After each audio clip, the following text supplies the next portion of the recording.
G'day guys, welcome back to the channel. So today we are going to try and get this boost sorted on this BA once and for all. So I've got some plugs and coils to try, and probably try having a look at a cat, see what's going on there, pull dump off, see what's going on with a flapper. Could be the flapper dislodged or something, so we'll get to the bottom of that today and find out where all this boost is going. So we'll jump into it now.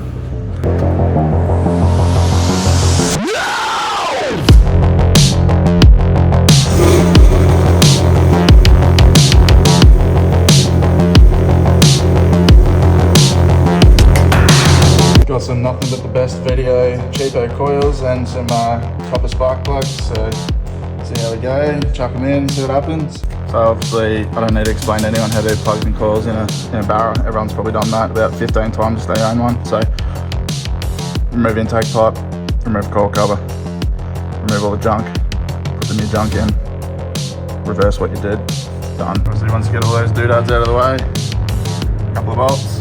Hope to dear God someone's already removed that bolt and never put it back in, which is great.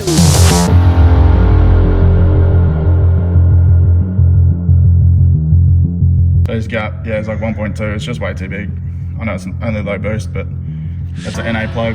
That's not designed for boost. So we got ourselves some BKR 7Es. I think they come out of the box generally about 0.7, 0.8 or something, or 0.9. So I'll probably get them down at 0.8, see how they go. You can smack them on the table, or you can actually use a plug gapper. I prefer to use a plug gapper so I don't destroy my plugs. Just a little bit of a squidgery edge there. Check that again. Oof, 0.8 exactly. Yeah, there are more accurate ways to measure plugs than one of these, but it's definitely not quick as this.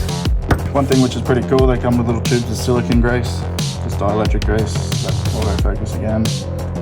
Yeah, so that just goes in down the tip of these so they don't stick to the plugs.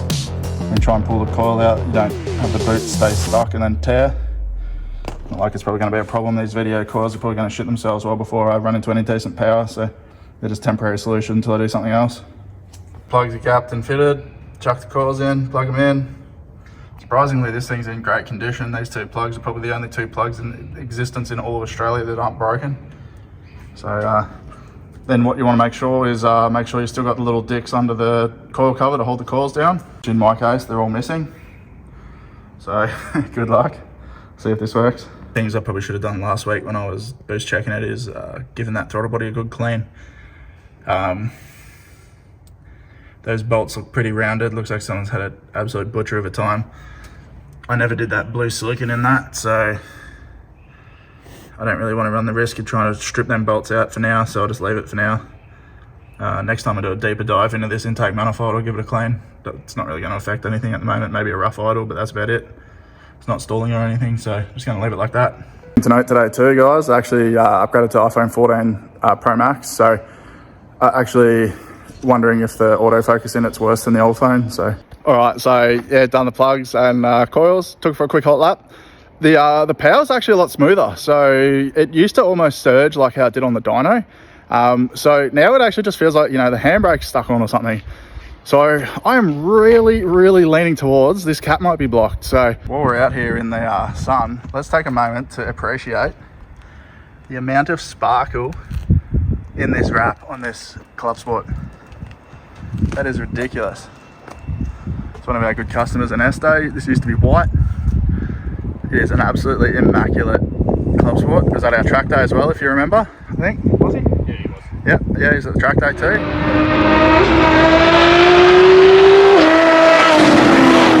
It's been white with black wheels. Now it's sparkly purple. That colour is bloody ridiculous. Such a good transformation. That looks insane. Hot whip set up in the Barra corner. All the other Barra junk around here. Griff's Barra stuff. So go up, pull the cat out, see what that looks like, pull the dump off, see what the flapper looks like. So I'll start spraying everything with a bit of rust off now so nothing seizes up on us and ruins our day. So I don't really have high hopes for these bolts here. They're incredibly rusty and they look like they haven't been touched since just 2009 or so. So I was going to spray the absolute bejesus out of them with a bit of Rust Off Plus. Bloody gets the bloody job done. Give that a good soaking. Let it sit for a while. Don't forget to spray both sides. Another thing we'll be doing today is this exhaust rattle is absolutely driving me insane whenever I pull up into a car park. So I forgot to buy a rubber. I'll have a look in the exhaust room, see if we got one. If not, I'll just be throwing a hose clamp around that just to pull it up. Just keep it out of trouble. One thing I recommend on this sort of stuff is using snap-on FDX sockets. I don't know if that'll focus, but 13mm FDX socket, they bite on way harder than a normal socket. You're way less likely to round the heads. Chuck it on with a uni. Yeah, crack that one. Then once I get them just cracked, I'll spray them again. Just let that rust off soak in again. So you want to keep everything as straight as possible.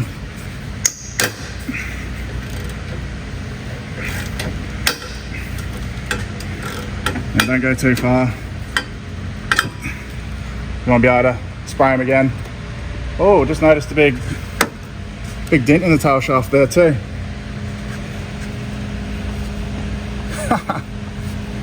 Wonder what happened there. Looks like we're going to be looking for a tail shaft at some point. It's not going to be good. That won't hold 1,000. I definitely don't have high hopes for this one. She's very crusty. Might give that one another spray before I start, to be honest. All right, same story. Get everything as lined up as possible. Get your hand squeezed in there so that you destroy your hand bones. Give it a good crack.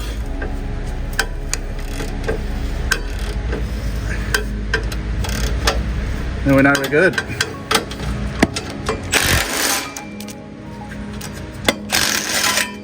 There we go, beautiful. So a little bit of time taken at the start can save a lot of time at the end.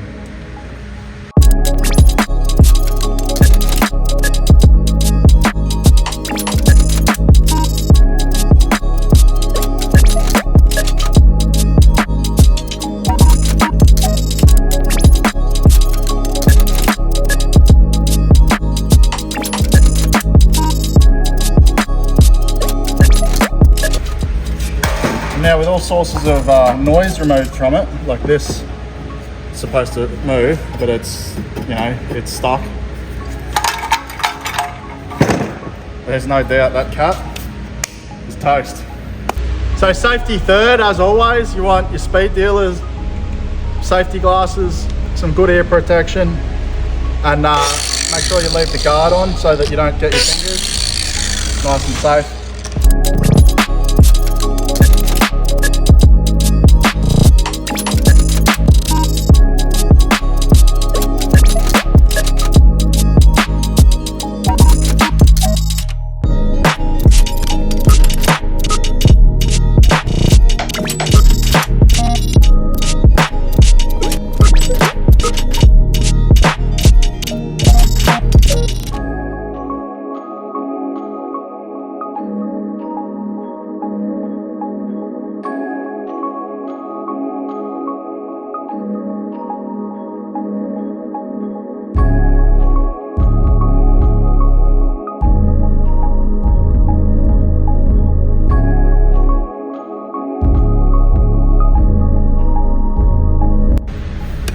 Got some glitter for Christmas. Yeah, I think it's gonna have to get bashed the rest of it out. It's gonna be messy. So now that we've cleared that restriction out, we're able to install the new cat converter, which is about to go in. Then we can seal it back up. All right, so I just got to install this new cat converter into that there. Then got to put the cover back on, and luckily I already ground it down around where my cuts were, so it's all cleaned up, ready to weld back together. Now that it's 100% EPA legal, as you saw by that guarantee on that new cat converter, then weld it back up and we're good to go. So Kyle's helping film today, using his new snap-on style toolbox. Snap-on style detailing box. It's just full of detailing products. Bloody office workers and their bloody Jeeps. So giving the old Jeep a bit of a clean. Bloody gave the Jeep a bit of a hose off earlier this morning at the traffic lights with a handbrake launch. Peeled one tyre off and bailed out of it, thinking, oh shit, I'm going to get to see him pounded with bloody 140 kilowatts.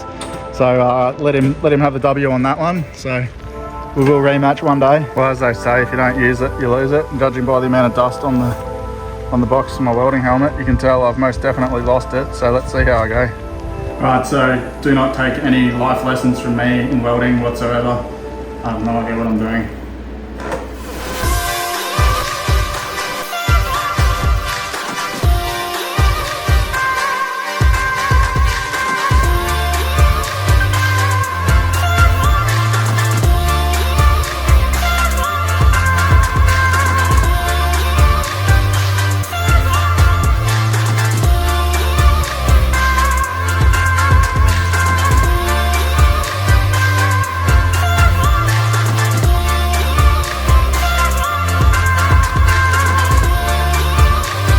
So yeah, anyway, obviously I'm no fabricator, never claimed to be, so as you can tell, I train for a living. It's been a long time since I've even been on the tools, let alone on a welder.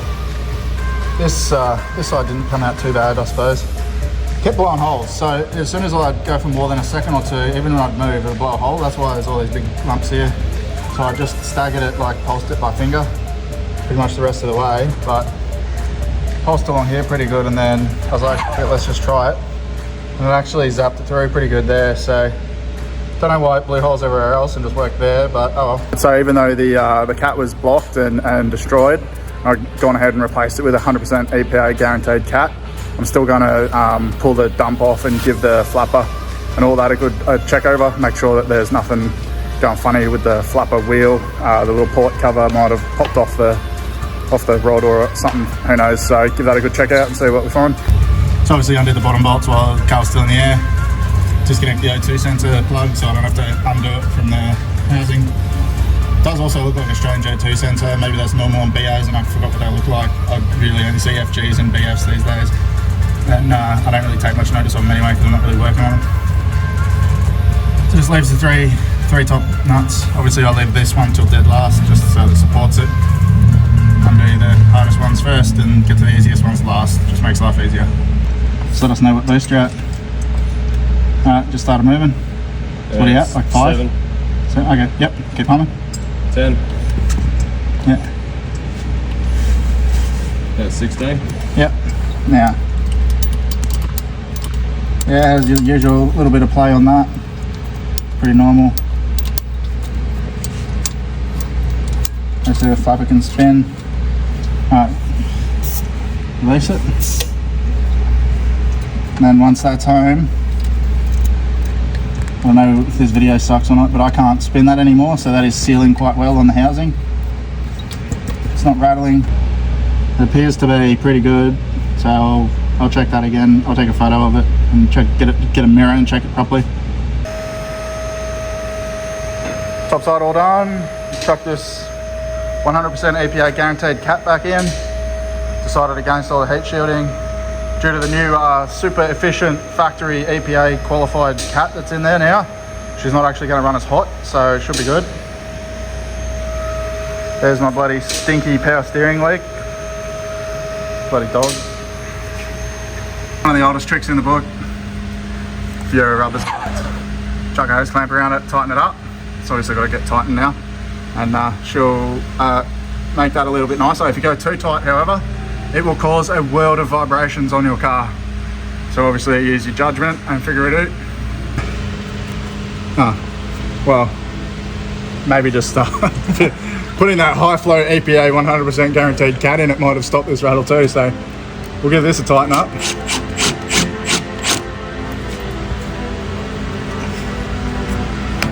Rattles be gone. We'll just check this cat again, make sure it doesn't rattle.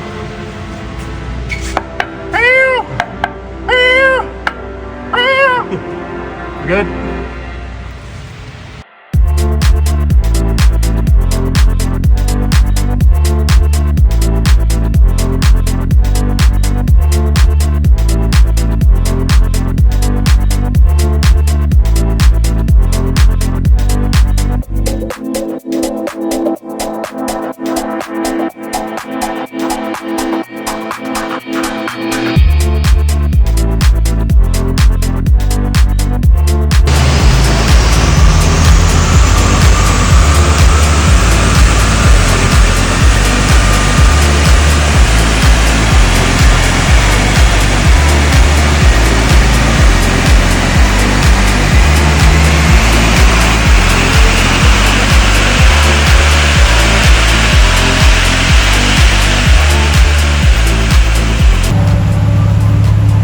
So yeah, 12 years ago she used to make 236 kilowatt.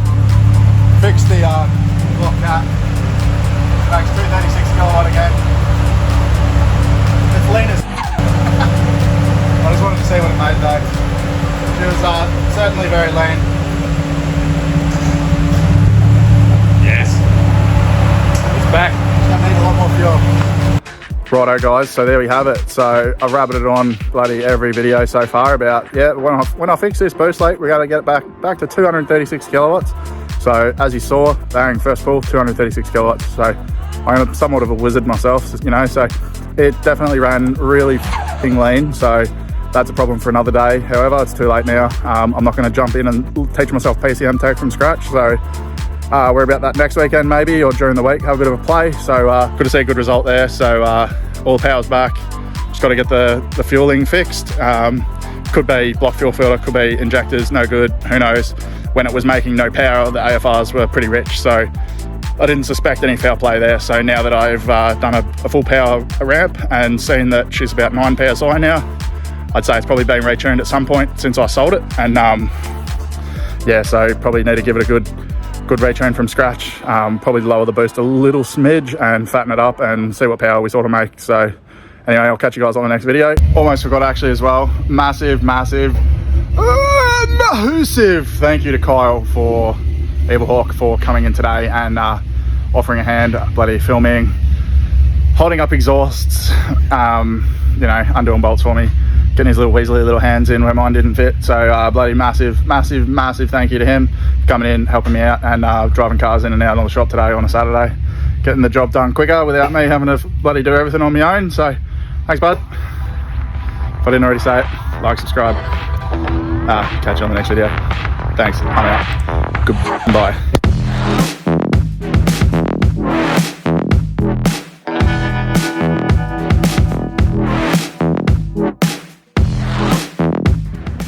Not sure if he's going to show up in the video. Yeah, the old workshop lizard. Come out for a bit of sun today. Probably 2 foot long. Bit of a weapon.